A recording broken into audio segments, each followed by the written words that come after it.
Assalamualaikum warahmatullahi wabarakatuh. Ketemu lagi dengan saya.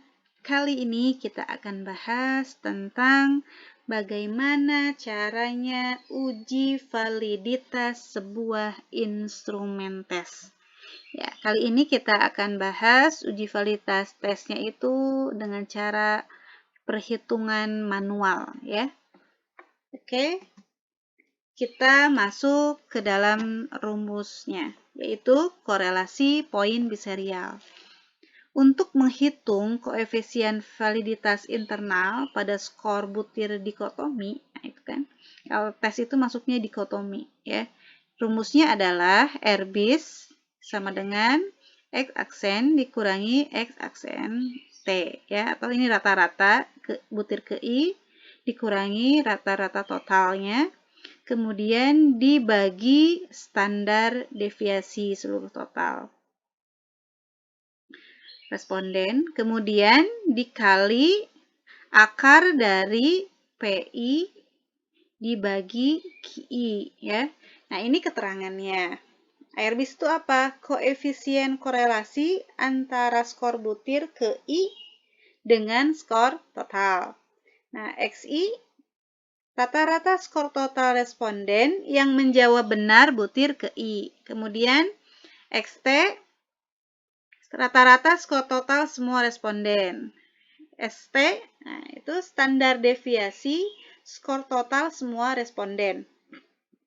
PI proporsi jawaban yang benar untuk butir ke I. QI proporsi jawaban yang salah untuk butir ke I. QI ini 1 dikurangi PI, ya. QI sama dengan 1 dikurangi PI. Ya, kemudian nah kita masuk ke dalam sebuah contoh kasus, ya. Nah, di sini contohnya seorang mahasiswa melakukan penelitian dengan menggunakan tes pilihan ganda untuk mengetahui atau mengungkap hasil belajar seseorang. Soal tes ini terdiri dari 10 item dan menggunakan penskorannya sebagai berikut. 1, jawaban benar, 0 berarti jawaban yang salah, ya. Jadi ketika siswa itu menjawab soal itu salah, maka nilainya adalah 0. Ketika siswa jawabannya benar, maka nilainya adalah 1. Ya, setelah soal tes diisi 12 responden, diperolehlah data berikut. Nah, data ini adalah data yang sudah didapatkan oleh 12 responden tadi, ya. Ini nilai-nilainya, ya. Ini soal butir soalnya sampai 10, ini respondennya sampai 12. Yang ini berarti soal nomor 1 dijawab oleh responden pertama. Nilainya 1, berarti jawabannya adalah benar. Soal nomor 2 dijawab oleh responden pertama, nilainya 1. Berarti jawaban responden pertama, soal nomor 2 jawabannya benar, dan seterusnya.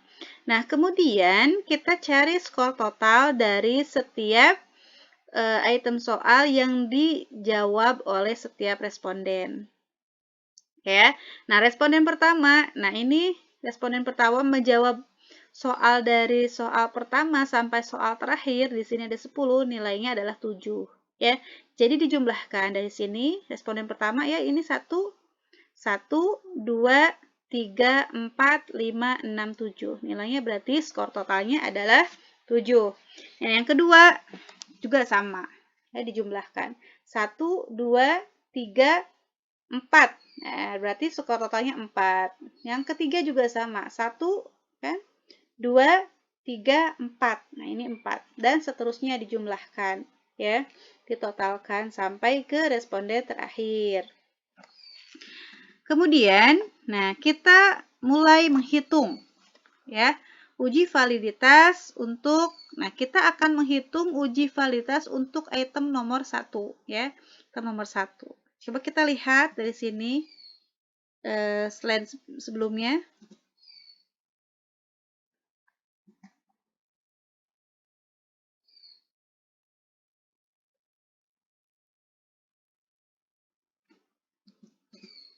Nah, gini ya.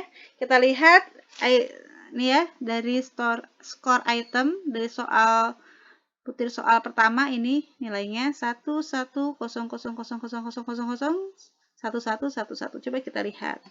Nah, sama ya 11000000 sampai 1111. Ya, kemudian dijumlahkan.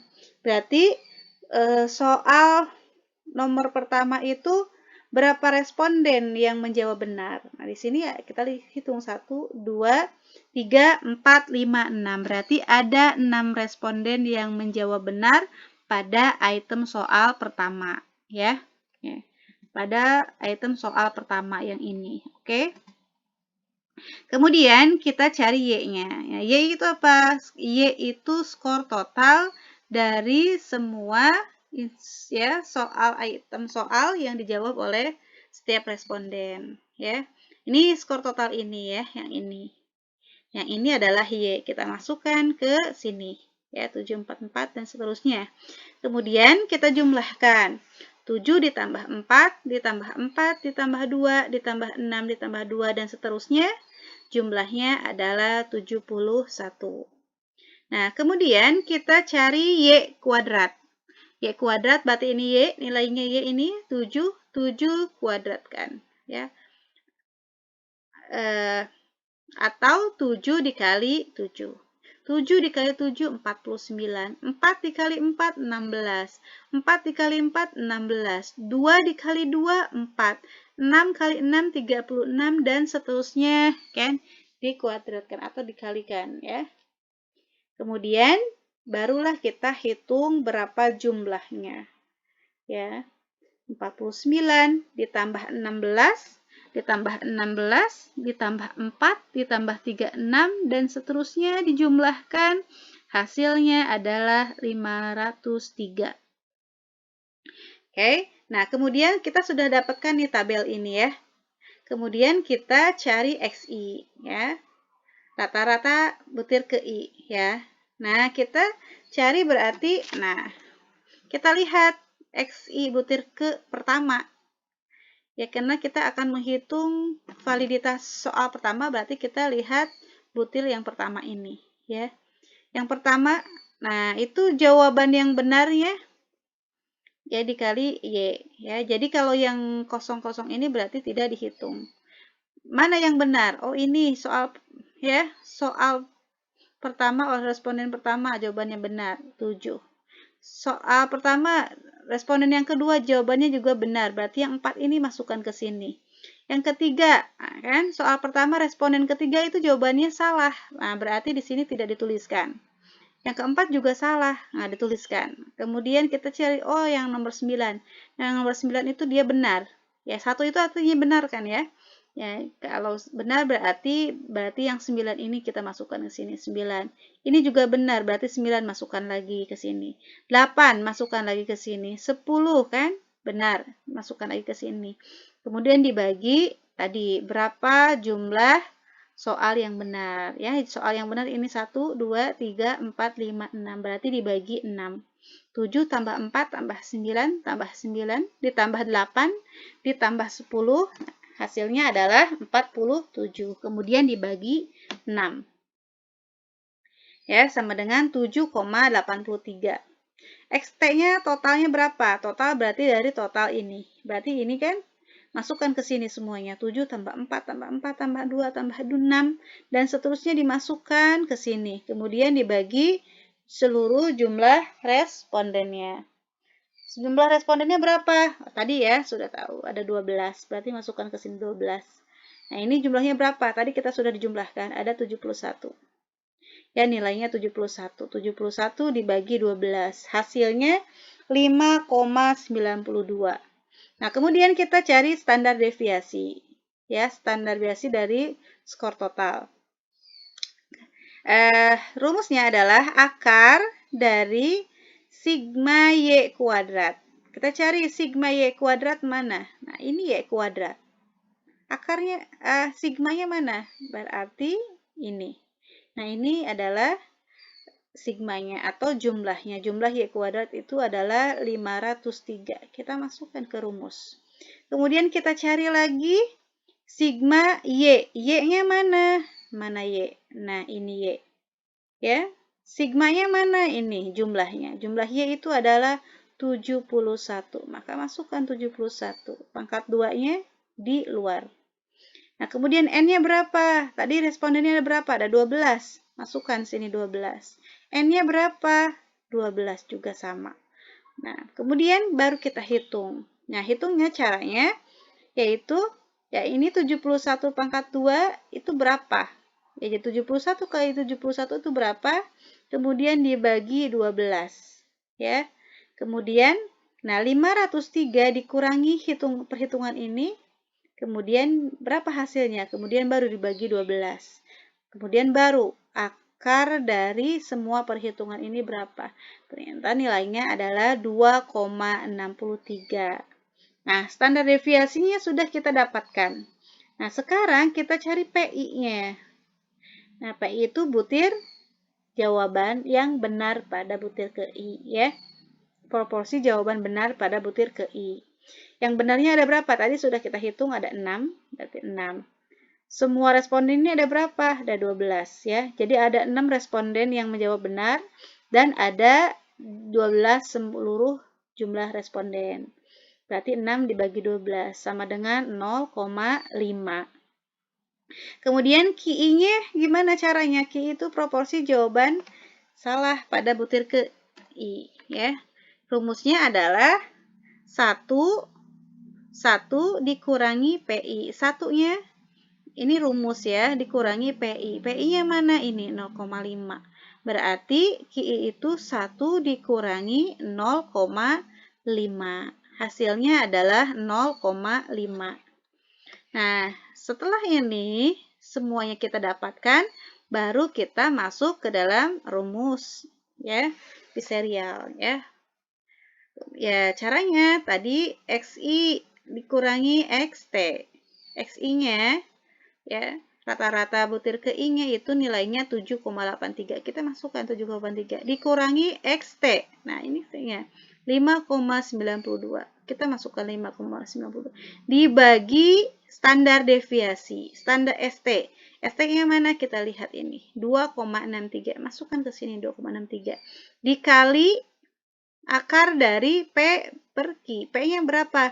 0,5. Q-nya 0,5. 0,5 dibagi 0,5 berapa hasilnya? Kemudian diakarkan jadi berapa? Ini 7,83 dikurangi 5,92 hasilnya berapa? Kemudian dibagi 2,63 hasilnya berapa? Yang ini hasil dari sini dikali dengan hasil ini. Hasilnya adalah 0,729. Dibulatkan menjadi 0,73. Nah, inilah hasil perhitungan butir soal nomor pertama, ya, nomor 1, 0,73. Nah, nanti kita akan bandingkan dengan ya tabel, R tabel, ya. Nah, tadi respondennya ada berapa? Ada 12. R tabelnya, nah, signifikansi 5% itu 0,576. Nah, yang tadi berapa? 0,73. Nah, kalau R hitung ini lebih tinggi dibanding R tabel, maka itu keterangannya adalah valid. Ya, kalau kurang dari R tabel, maka tidak valid. Nah, ini 0,73 ini lebih tinggi dibanding 0,576. Berarti butir ini adalah valid. Gitu ya. Nah, berarti signifikansi 0,5 ya. Nah, tadi sudah kita lihat bahwa titik kritisnya 0,576. Berarti bahwa item soal nomor 1 itu kan 0,73, lebih dari ya 0,576. Sehingga kesimpulannya bahwa item nomor 1 itu adalah valid dan bisa dipakai untuk instrumen penelitian. Nah, begitu ya caranya untuk mencari uji validitas sebuah instrumen dengan menggunakan cara manual. Ya, semoga bermanfaat, semoga membantu teman-teman yang sedang mengerjakan soal-soal dari dosen atau dari gurunya atau sedang mengerjakan skripsinya. Semoga bermanfaat. Jangan lupa like, subscribe, dan komen. Assalamualaikum warahmatullahi wabarakatuh.